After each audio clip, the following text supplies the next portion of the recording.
मर्दों के जहन में पीनस हेल्थ से रिलेटेड सवालात की भरमार होती है, लेकिन इस बारे में आमतौर पर ज्यादा बात ही नहीं होती। जो भी मर्द हजरात ये वीडियो देख रहे हैं वो यकीनन इस बात से मुत्तफिक होंगे कि मर्द अपने नज़र के बारे में काफी सेंसिटिव और कॉन्शियस होते हैं। कुछ मर्दों को अपने पीनस की लेंथ का कॉम्प्लेक्स होता है कि शायद उनका पीनस छोटा है। कुछ को लगता है कि शायद वो इरेक्टाइल डिस्फंक्शन यानी मर्दाना कमजोरी का शिकार है, जबकि कुछ मर्दों को तो अपनी फर्टिलिटी पर ही डाउट्स रहते हैं। इस वीडियो में हम पीनस हेल्थ से जुड़े उन सवालात के जवाब जानने के साथ साथ कुछ ऐसे फैक्ट्स और टिप्स शेयर करेंगे जो आपकी सेक्सुअल हेल्थ को बेहतर बनाने में इंतहाई कारआमद है। इसलिए वीडियो को स्किप किए बगैर एंड तक देखिए। Does size really matter? ये एक ऐसा सवाल है जिसके बारे में बहुत सी कंफ्यूजन्स और मिसकंसेप्शंस मौजूद हैं। तो आइए पहले हम इसी का जवाब जानते हैं कि क्या वाकई साइज मैटर करता है। पीनस के डिफरेंट साइजेस होते हैं। हर किसी की पेनाइन लेंथ मुख्तलिफ होती है, जिसकी वजह उनका डिफरेंट एनवायरनमेंट और उनका डिफरेंट रीजन होता है। दुनिया भर की मेल पॉपुलेशन की पेनाइन लेंथ को नॉर्मली डिस्ट्रीब्यूट किया गया है, जिससे एक एवरेज वैल्यू ली गई जो कि 5.2 इंचेस है। और सरप्राइजिंगली 70% मेल का साइज इस एवरेज साइज से ज्यादा होता है। स्टैंडर्ड डेविएशन ये शो करती है कि एक मेल की पेनाइन लेंथ एवरेज वैल्यू से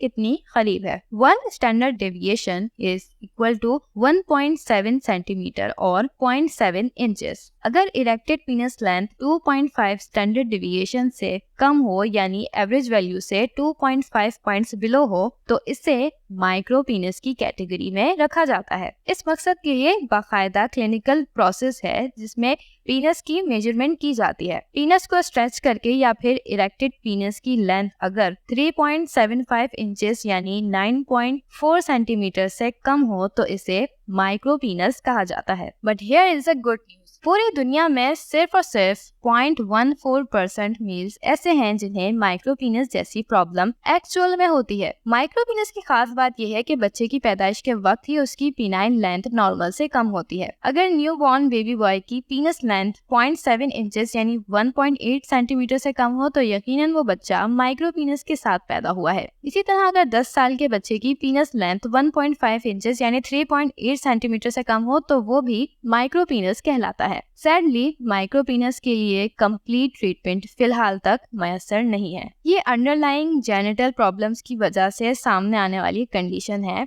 अर्ली ईयर्स यानी टीन एज से पहले अगर इसकी मेडिकल ट्रीटमेंट की जाए तो कुछ हद तक इसका ट्रीटमेंट रिस्पॉन्सिव होता है, लेकिन बढ़ती उम्र के साथ इसके रिस्पॉन्स में कमी आती जाती है और ये ना होने के बराबर रिस्पॉन्स करता है। इस केस में पीनाइल इनलार्जमेंट सर्जरीज भी काफी डिफिकल्ट होती हैं क्योंकि इनसे पीनाइल फंक्शन के खराब होने का खतरा होता है। माइक्रोपीनस जैसी कंडीशन इंतहाई फ्रस्ट्रेटिंग और डिस्टर्बिंग है, इसलिए ऐसे पेशेंट्स का वाहिद सहारा साइकोलॉजिकल काउंसलिंग है जिससे वो खुद को एक नॉर्मल इंसान समझे और एक नॉर्मल लाइफ गुजार सकें। सो सबसे पहले be thankful for what you have. Pakistani males की एवरेज पेनाइन लेंथ 4.8 इंचेस है और 80% मेल्स का साइज तकरीबन इतना ही होता है, लेकिन फिर भी उन्हें लगता है कि they do have a small पीनस। इसकी वजह है पॉर्न एक्सपोजर। पॉर्न देखने के बहुत से नुकसानात में से एक ये भी है कि पॉर्न देखने वाला मर्द अपने पीनस की लेंथ के बारे में कॉम्प्लेक्स फील करने लगता है। लेकिन क्या वाकई साइज मैटर करता है? फीमेल्स की वजाइना ओपनिंग से 2.5 इंचेस अंदर तक पेनिट्रेशन को महसूस कर सकती है और इसके बाद वाले हिस्से में सेंसिटिविटी ना होने के बराबर होती है until penis touches the cervix। लेकिन सर्विक्स सेंसिटिविटी भी हर औरत में एक जैसी नहीं होती, इसीलिए डीप पेनिट्रेशन से औरत को प्लेजर में कोई खास फर्क महसूस नहीं होता। ऑन एन एवरेज वेजाइना की लेंथ 4 से 5 इंच होती है और मैक्सिमम 6 इंच। तो अगर पीनस का साइज 5 इंच भी हो तो इंटरकोर्स के लिए ये बिल्कुल परफेक्ट है, जबकि 6 इंच से ज्यादा लंबा पीनस फीमेल के लिए ड्यूरिंग सेक्स दर्द का बायस बन सकता है, जिसे डिस्पेरोनिया कहा जाता है। बहुत सी फीमेल्स को क्लिटोरियल स्टिमुलेशन से ऑर्गेज्म होता है और बहुत थोड़ी तादाद औरतों की ऐसी है जिन्हें विजाइनल स्टिमुलेशन से ऑर्गेज्म हुआ हो। बहुत से सर्वेज और रिसर्चेस से ये भी साबित हुआ है कि फीमेल्स के लिए लार्ज पीनस मैटर नहीं करता, बल्कि औरतों के लिए सेक्स में इमोशनल अटैचमेंट, रोमांस और 3 से 4 मिनट का इंटरकोर्स काफी होता है। सो वी कैन से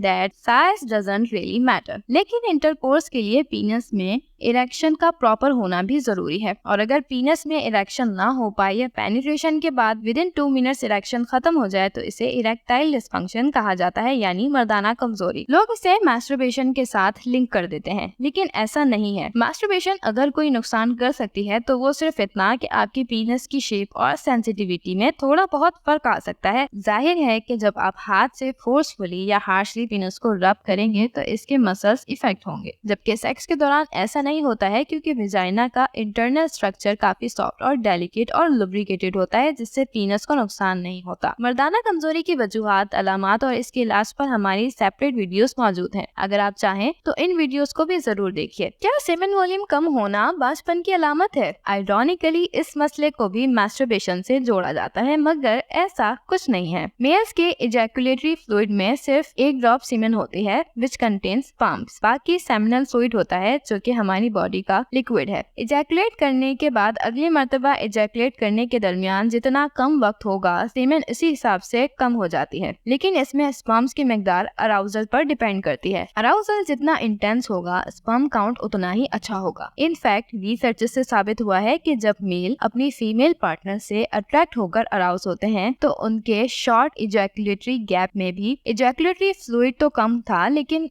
स्पर्म काउंट में कोई फर्क नहीं था। इसलिए अगर आप चाहते हैं कि आपकी सेक्सुअल हेल्थ अच्छी रहे तो आपको अननेचुरल वेज में सेक्सुअल डिजायर्स को पूरा करने के बजाय एक अच्छा रिलेशनशिप बनाना चाहिए, जिसमें आप भरपूर तरीके से सेक्स को एंजॉय करें, which is not less than a marriage. अब बात करते हैं कि सेक्सुअल हेल्थ को मैनेज करने के लिए क्या स्टेप्स लेना जरूरी है। Number 1 is penis health is directly related to your heart health. Actually जो भी चीज दिल के लिए खतरनाक है वो पहले आपकी पीनस को इफेक्ट करती है, क्योंकि पीनस की शरियानें 1 से 2 मिलीमीटर थिक होती हैं और दिल की शरियानें 2 से 3 सेंटीमीटर थिक होती हैं। मसलन अगर आपको कोलेस्ट्रॉल का मसला हो तो अगर वेन्स में ब्लॉकेज आनी होगी तो वो पहले पीनस को इफेक्ट करेगी, यानी कि पीनस के ब्लड फ्लो को मुतासिर करेगी, और बाद में आपको अपने हार्ट की हेल्थ में कोई खराबी महसूस होगी। नंबर 2 इज बॉडी में ब्लड सर्कुलेशन अच्छी हो तो इरेक्शंस भी नॉर्मल रहती हैं, इसीलिए फिजिकल एक्टिविटी को यकीनी बनाएं, फिजिकली एक्टिव रहें, एक्सरसाइज कीजिए और खास तौर पर मोटापे से बचने की कोशिश कीजिए। नंबर 3 इज मास्टरबेशन के दौरान हार्श और फोर्सफुल मूवमेंट से उसके मसल्स डैमेज हो सकते हैं और पीनस में टेढ़ापन आ सकता है, इसलिए बी जेंटल, और अगर डाउन टू अप मूवमेंट में मास्टरबेट करें तो it's very safe. Number 4 is पीनस की सफाई सुथराई का ख्याल रखना भी जरूरी है, क्योंकि इट्स अ डैम्प प्लेस, तो यहाँ इन्फेक्शंस और एलर्जीज होने का इम्कान काफी ज्यादा होता है। जब भी वॉशरूम जाएं तो पीनस को पानी से अच्छी तरह वॉश करें, which is enough. Number 5 is अगर आप किसी मेंटल इलनेस का शिकार हैं तो इसे जरूर ट्रीट करवाएं, क्योंकि ये आपकी सेक्सुअल हेल्थ को बुरी तरह इफेक्ट कर सकता है। अगर आप इस टॉपिक पर मजीद वीडियोस देखना चाहते हैं तो हमें कमेंट करके बताइए। ये वीडियो पसंद आई तो इसे लाइक कीजिए और इस तरह की मजीद वीडियोस देखने के लिए डॉक्टर जमीला रियाज को सब्सक्राइब कीजिए।